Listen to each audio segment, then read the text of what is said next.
प्यारे बच्चों, आज हम सब कक्षा 12 विषय हिंदी के प्रथम पाठ भारतेंदु हरिश्चंद्र जी के जीवन परिचय व उनकी रचनाओं के बारे में अध्ययन करेंगे। जैसा कि हम जानते हैं कि भारतेंदु युग के प्रवर्तक व आधुनिक हिंदी साहित्य के जन्मदाता भारतेंदु हरिश्चंद्र जी का जन्म 9 सितंबर सन 1850 ईस्वी में काशी के एक प्रतिष्ठित वैश्य परिवार में हुआ था। इनके पिताजी का नाम गोपाल चंद्र गिरधर दास व माता का नाम पार्वती देवी था। भारतेंदु जी जब 5 वर्ष की अवस्था में थे तब एक दोहा बनाकर अपने पिता गोपाल चंद्र गिरधर दास को दिखाया, जिसे देखकर उस दोहे को पढ़कर गोपाल चंद्र गिरधर दास ने भारतेंदु हरिश्चंद्र जी को एक महान कवि होने का आशीर्वाद दिया। किंतु जब ये 5 वर्ष की अवस्था में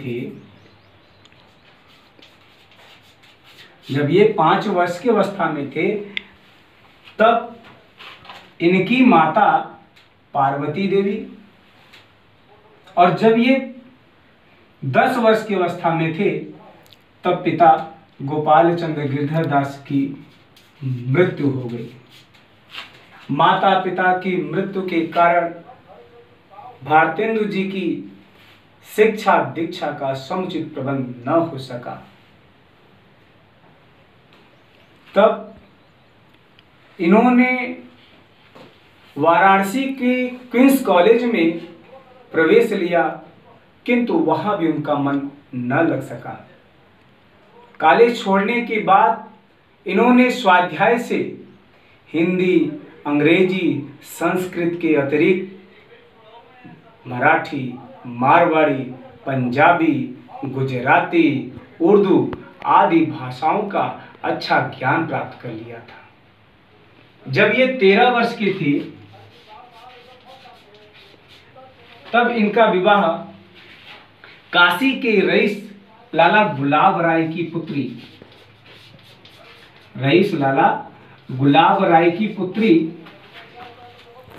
मन्ना देवी के साथ हुआ,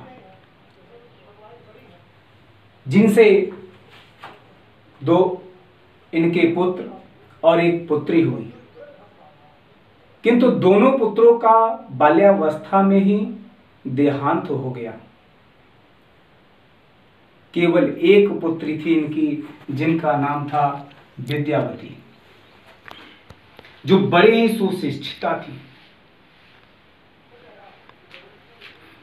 सन 1884 ईस्वी में भारतेंदु जी की बलिया यात्रा एक प्रकार से अंतिम यात्रा मानी जाती है, क्योंकि बलिया यात्रा से लौटने के बाद पारिवारिक तथा सांसारिक चिंताओं व क्षय रोग से पीड़ित होने के कारण 6 जनवरी सन 1885 ईस्वी में 34 वर्ष 4 माह की अल्पायु में इनका देहांत हो गया। भारतेंदु जी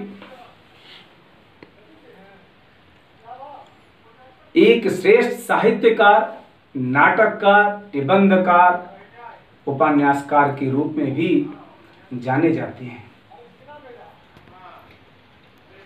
इन्होंने काव्य, नाटक, उपन्यास, निबंध, पत्र साहित्य आदि विषयों पर अनेक पुस्तकों की रचना की है।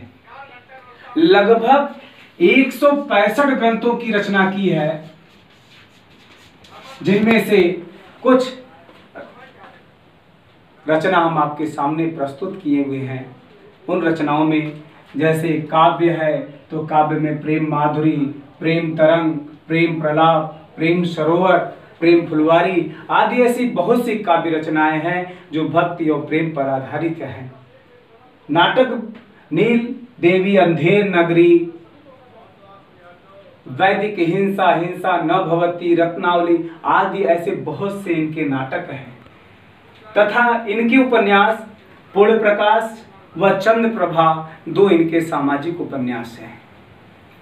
निबंध में मदारसा, सुलोचना, लीलावती आदि बहुत से निबंधों की भी रचना की है। अनेक पत्र पत्रिकाओं का संपादन भी किया है, जैसे कवि वचन सुधा। इस पत्रिका का प्रकाशन भारतेंदु हरिश्चंद्र ने ही किया है, इसका संपादन किया है। धन्यवाद। चलो प्यारे बच्चों, पहले वीडियो में हम लोगों ने भारतेंदु हरिश्चंद्र के जीवन परिचय व उनकी रचनाओं के बारे में अध्ययन किया था। आज हम सब उन्हीं भारतेंदु हरिश्चंद्र के द्वारा रचित प्रेम माधुरी से अवतरित प्रस्तुत काव्यांश की व्याख्या करेंगे। व्याख्या करने से पूर्व हम आपको इसके काव्य सौंदर्य को बता देते हैं कि ये जो काव्य है यह काव्य ब्रज भाषा में लिखी गई है, मुक्तक शैली का प्रयोग है और ये जो पद है ये संपूर्ण पद में मत गयंद सवैया छंद है। मत गयंद सवैया छंद में क्या होता है कि आपके टोटल करेंगे तो एक भगड़ बनता है, एक भगड़। तो टोटल जितना भी हम गढ़ बनाएंगे यहाँ तक आने के बाद ये 7 भगड़ बनेंगे। 7 भगड़, फिर यहाँ 2 गुरुवर्ण बन जाते हैं जिससे 23 वर्ण आते हैं। वह 23 वर्ण मत गयंद सवैया छंद कहलाते हैं। ये 23 वर्ण मत गयंद सवैया छंद कहलाते हैं। प्रेम की भाव है, श्रृंगार का भाव है। बिरहड़ी अपने विरह की वेदना को व्यक्त कर रही है, इसलिए इस पद में विप्रलंब श्रृंगार का प्रयोग है, रस का प्रयोग है, गुण माधुर्य है, मधुरता है। साथ ही साथ आपको यमक अलंकार, अनुप्रास अलंकार और रूपक अलंकार की भी छटा इस पद में दिखाई देंगी। तो आइए इस पद की, इस काव्यांश की व्याख्या करने से पहले हम इसका सस्वर वाचन करते हैं। मार्ग प्रेम को समझे हरिचंद यथारथ होत यथा है। लाभ कछु न पुकारन में बदनाम ही होन की सारी कथा है। जानत है जिय मेरो भली विधि और उपाय सब बिरथा है। बावरे है ब्रज के सिगरे मोहिनाहक पूछत कौन बिथा है। ये संपूर्ण जो पद है वह मत गयंद सवैया छंद में उच्चारण किया गया है। आइए इस पद की व्याख्या करने से पहले हम इसका प्रसंग जान लें कि इस प्रसंग में प्रेम की विशेषता का उल्लेख करते हुए एक गोपी अपने मन की जो खीज है, चिढ़ है, उसको व्यक्त कर रही है। वो व्यक्त करते हुए कह रही है कि मार्ग प्रेम को समझे हरिचंद यथार्थ होत यथा है। यथा माने जैसे या कैसे, जिस प्रकार। यथार्थ का अर्थ है यथार्थ, वास्तविक, यथार्थ वास्तविक। हरिचंद भारतेंदु हरिश्चंद्र। भारतेंदु हरिश्चंद्र जी कह रहे हैं कि एक गोपी कह रही है कि प्रेम के मार्ग को, भला इस संसार में उसके वास्तविक स्वरूप को समझे, कौन समझ सकता है। प्रेम के मार्ग को कोई नहीं समझ सकता, ये वह गोपी का भाव है। कहती है कि प्रेम के मार्ग को इस संसार में उसके वास्तविक स्वरूप को समझे, कौन समझ सकता है। क्योंकि बदनाम ही होने की सारी कथा है, क्योंकि वो जो प्रेम की संपूर्ण कहानी है, सारी कथा माने कहानी, जो संपूर्ण कहानी है वह बदनाम ही होने की, यानी सिर्फ कलंकित तो होने की है। अतः लाभ कछु न पुकारन में, इस प्रेम के विषय में, संबंध में कुछ भी कहने या पुकारने से कोई लाभ नहीं है। क्यों लाभ नहीं है? क्योंकि जिय मेरो जे, जी माने हृदय या अंतःकरण, क्योंकि मेरा हृदय भली विधि भली भांति अच्छी प्रकार से जान लिया है कि इस बदनाम ही हो, इस बदनामी से, इस कलंक से और उपाय सबे वृथा है, कि इस कलंक से बचने का और कोई उपाय नहीं है। अगर हम इस कलंक से बचने का और कोई उपाय करेंगे तो हमारे समस्त उपाय क्या हो जाएंगे? व्यर्थ हो जाएंगे। वह सबे उपाय वृथा, समस्त उपाय हमारे व्यर्थ हो जाएंगे। फिर भी बावरे है ब्रज की सिगरे मोहि। सिगरे माने सभी, बावरे माने पागल।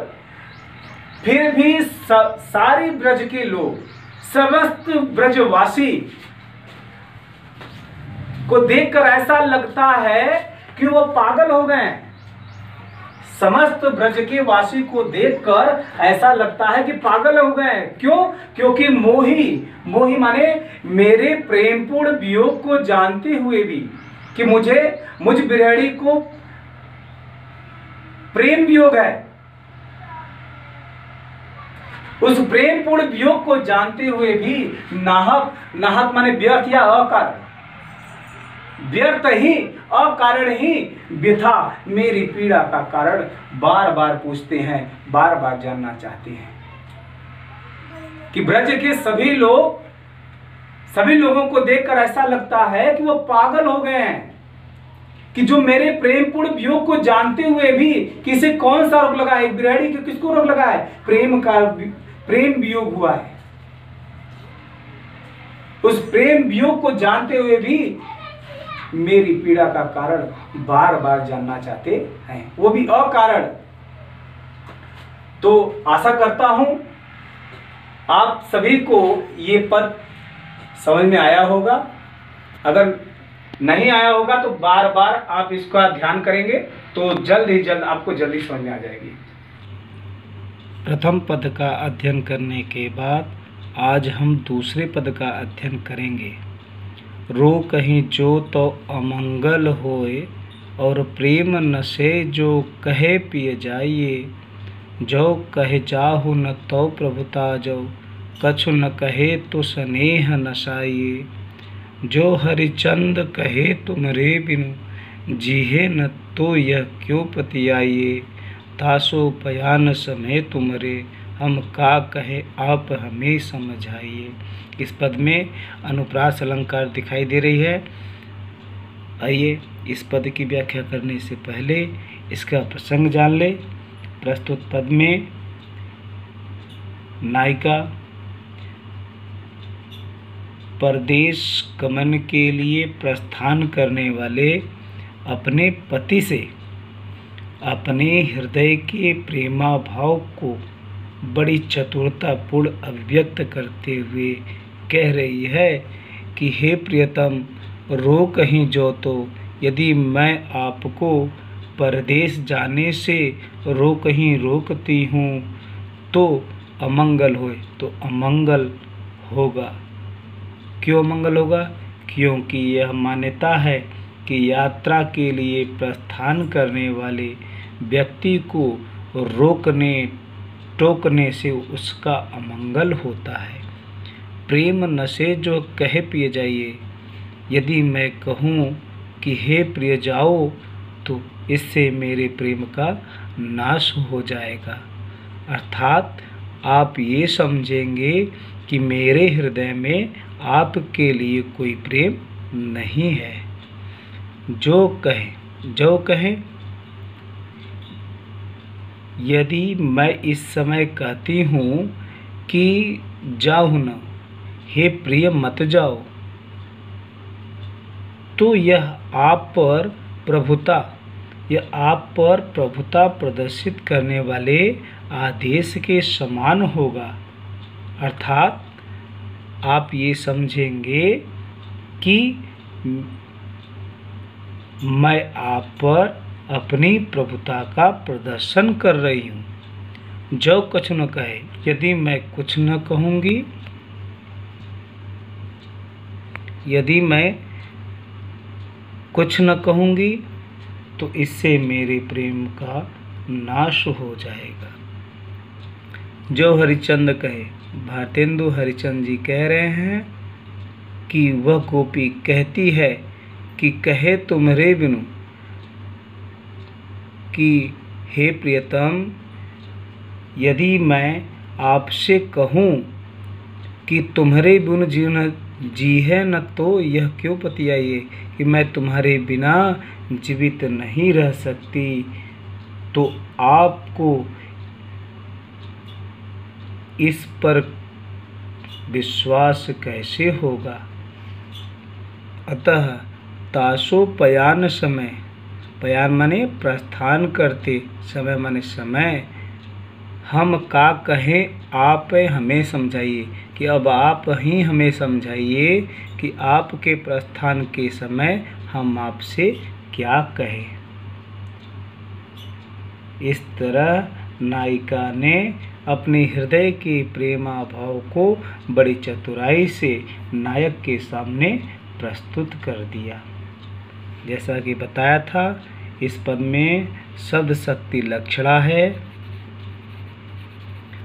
भाषा ब्रज भाषा, गुण माधुर्य गुण, छंद सवैया छंद है, अलंकार अनुप्रास अलंकार। धन्यवाद।